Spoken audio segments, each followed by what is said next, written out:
Well, back with Dr. Nazari from Houston. Dr. Nazari,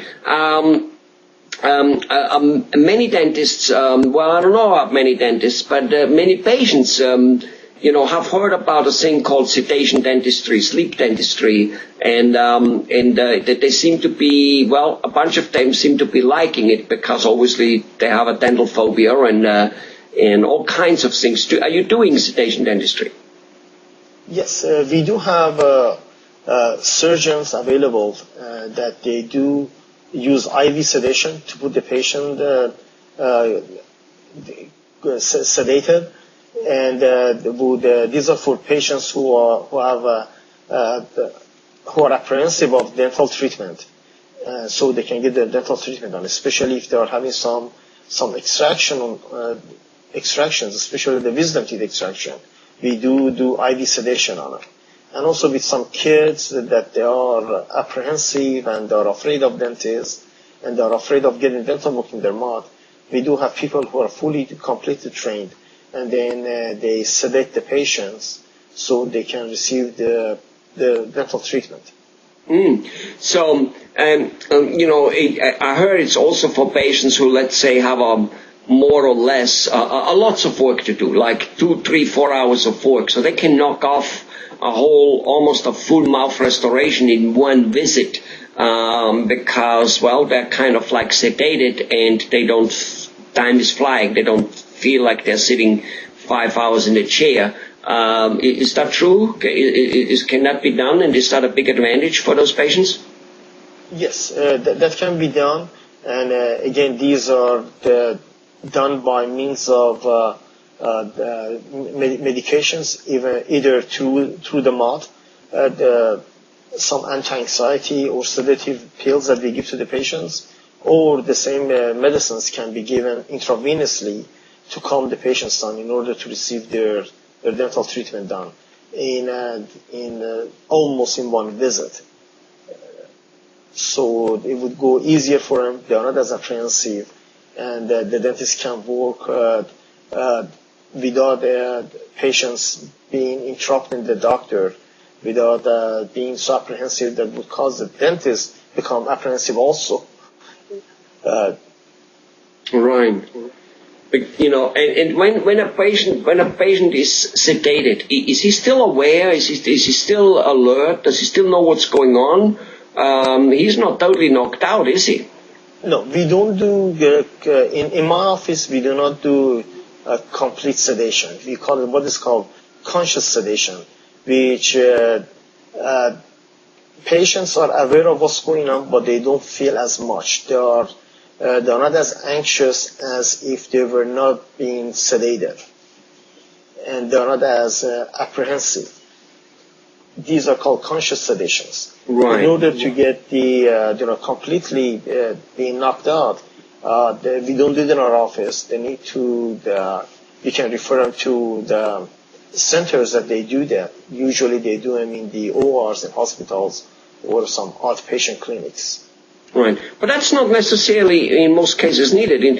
I think most patients prefer very much the half sedation, so that they're still aware, they're still around, they can still they know what's going on. But what I have heard is that afterwards, like next day or whenever, maybe next hour, I don't know, but a little bit down the road, the patient really doesn't know anymore what happened. He doesn't know what was going on, which apparently is a pleasant side effect, kind of like, not to know all the work, all the grinding and things which was going on in the mouth. Yeah, that's the advantage of these medications, which is called anterograde amnesia. It means that, patients don't remember what is happening to them after the medicine has taken effect in their body. So they do not remember anything after, that they have taken the medication after that time. So the grinding, the pulling, the drilling, whatever the patients want to call it, which we call it dental treatment, they don't remember of that. So it's very, very the pleasant side effect of these medicines. And are there any bad side effects also? Many drugs have bad side effects. Is there anything which you or the industry has noticed? But again, the patient selection is very, very important, and then the knowledge of the dentist in this field. These days, with these medicines that we have, we don't encounter that many bad side effects in overall population.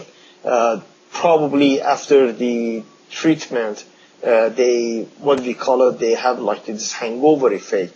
They might be a little bit, tired, druggy, kind of, nauseating. They might, but very, very little, which would go away in like about anywhere between 4 to 6 hours. Right. So I'm always these medications are very, very safe.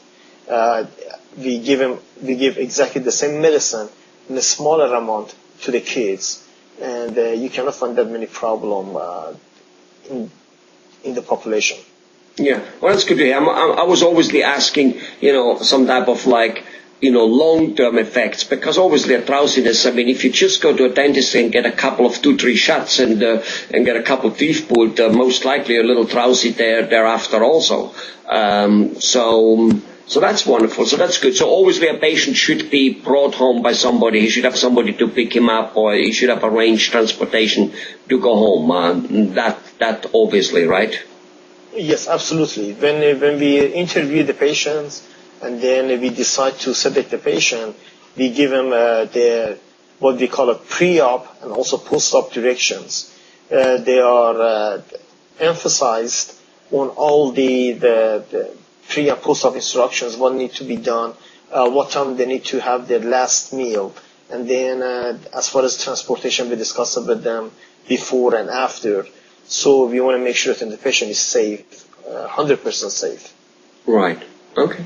Well, that must be also good for, I know I myself, but I've heard from friends, one of the biggest complaints is when they sit there and they have to keep their mouth open for hours. Does the sedation dentistry help out there a little bit? It doesn't feel so strenuous or so? Yes, when the patient open their mouth for a long time, one of the problem is that when the patient is awake, they try to close it. But these days we can use these little instruments like a pillow that we put between their teeth, and they can rest their jaw on, so it doesn't make the jaw as tired. And also, we are aware that we are working the patient's mouth for a long time, so we give them a break. Even though they are sedated, then we let them, take a break, for a few minutes before we go on. We don't want to cause any the unnecessary and unwanted problem after we finish with their treatment. Right. Well, wonderful, wonderful. So, patients with dental phobia and people who want to get a lot, because you can't do a lots of work if the patient with the normal injection, it's just too much for the patient. He can't stand it, right? But with this, you can do it. So then it's like a tremendous amount of time saving of having to come back and back and back. And again, who kind of wants that? Even if you don't mind to go to the dentist, my hair grows too long all the time simply because it's a hassle to go to the hairdresser, and there's no other aversion. So never mind this together. So this is good. Wonderful. I'm glad you explained it, Dr. Nazari. Thanks a lot. Thank you, sir.